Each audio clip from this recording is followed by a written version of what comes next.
Subscribe कीजिए trending news India channel को और बेल आइकन को दबाएं सभी वीडियो सबसे पहले पाने के लिए। नमस्कार, मैं सुरजीत, आप देख रहे हैं ट्रेंडिंग न्यूज इंडिया। लेकर आ गया हूं दिन भर की 10 बड़ी खबरें। जय श्री राम नारे के साथ अमित शाह ने लिया टीएमसी को उखाड़ने का प्रण। बंगाल में सियासी उठापटक के बीच अमित शाह का यह दौरा काफी महत्वपूर्ण माना जा रहा है। बंगाल टीएमसी से बड़ी टूट हुई है। बंगाल के बड़े सिपहसालार शुभेंदु अधिकारी बीजेपी में शामिल हो गए। अमित शाह ने अपने भाषण के अंत में लोगों से जय श्री राम के नारे लगवाए और अमित शाह को सरकार को उखाड़ फेंकने का प्रण करवाया। अमित शाह ने कहा कि अपने बंगाल के 3 दशक कांग्रेस को दिए, 27 साल कम्युनिस्टों को दिए, 10 साल ममता दीदी को दिया, अब 5 साल बीजेपी को दीजिए, हम आपके लिए सुनार बंगला बनाएंगे। नए अध्यक्ष को लेकर कांग्रेस कमेटी की अहम बैठक। कांग्रेस अध्यक्ष सोनिया गांधी ने पार्टी के वरिष्ठ नेताओं की आज बैठक बुलाई। किसान आंदोलन के बीच बुलाई गई इस बैठक में मौजूदा राजनीतिक हालात को लेकर रणनीति बनाई जाएगी, जिसमें कांग्रेस के उन नेताओं को भी बुलाया गया जिन्होंने 4 महीने पहले सोनिया गांधी को चिट्ठी लिखकर पार्टी नेतृत्व पर सवाल खड़े किए थे। एएमयू के शताब्दी समारोह में चीफ गेस्ट होंगे पीएम मोदी। प्रधानमंत्री मोदी वीडियो लिंक के माध्यम से अलीगढ़ मुस्लिम विश्वविद्यालय के शताब्दी समारोह में मुख्य अतिथि के रूप में भाग लेंगे। संस्थान द्वारा जारी बयान के मुताबिक 22 दिसंबर को इस समारोह में प्रधानमंत्री के साथ केंद्रीय मानव संसाधन विकास मंत्री रमेश पोखरियाल निशंक भी शामिल होंगे। विशाखापट्टनम स्टील प्लांट में हुआ बड़ा हादसा। आंध्र प्रदेश स्थित विशाखापट्टनम स्टील प्लांट में हादसे की खबर मिल रही। प्लांट में तरल धातु भरे एक कंटेनर के अचानक निकला पदार्थ जमीन पर फैलने से 4 कर्मचारी बुरी तरह झुलस गए। कुछ कर्मचारियों को मामूली चोटें आई हैं। घटना का शुक्रवार को बताई जा रही है।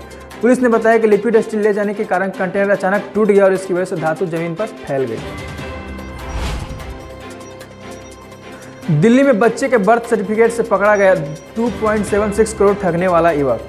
दिल्ली पुलिस की क्राइम ब्रांच ने भुवनाश खरबंदा नाम के एक शख्स को गिरफ्तार किया है। आरोप है कि भुवनाश ने फर्जी दस्तावेज के आधार पर बैंक को 2 करोड़ 76 लाख का चूना लगाया। अपने बच्चे के बर्थ सर्टिफिकेट की वजह से वो पुलिस के हत्थे चढ़ा गया।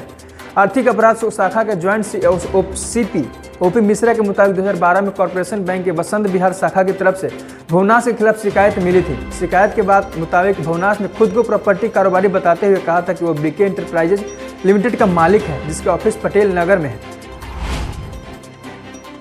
कोविड केस कम होने पर बोले केजरीवाल, लग रहा है दिल्ली में खत्म होने जा रहा है कोरोना की तीसरी लहर। दिल्ली में कोरोना वायरस के मामले में कुछ समय से गिरावट देखी जा रही है। कहा जा रहा है कि दिल्ली में कोरोना की तीसरी लहर को काबू कर लिया गया है। इसी बीच दिल्ली के मुख्यमंत्री अरविंद केजरीवाल ने शनिवार को कहा कि दिल्ली में कोविड-19 के 1133 नए मामले आए हैं। संक्रमण दर गिरकर 1.3% हो गई है। ऐसा लग रहा है मानो हमारे मिलजुल कर दिल्ली में कोविड-19 की तीसरी लहर पर काबू पा लिया गया है।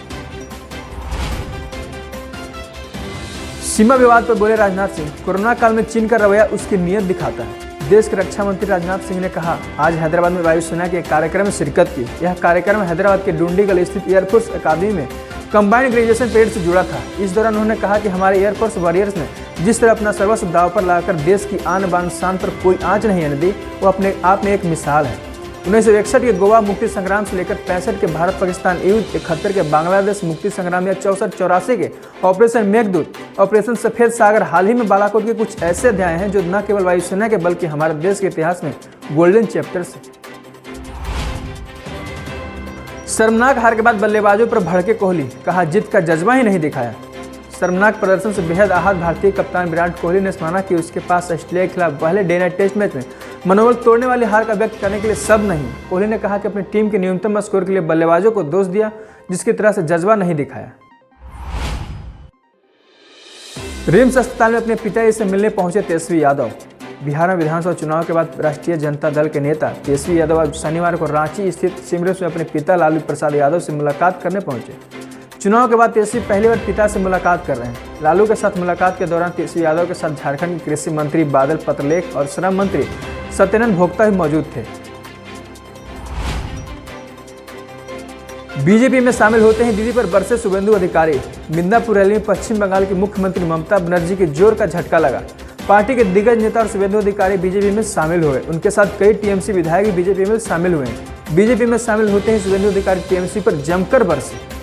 बाकी ऐसे ही अन्य तमाम खबरों के लिए बने रहे हमारे साथ। देखते रहे ट्रेंडिंग न्यूज इंडिया।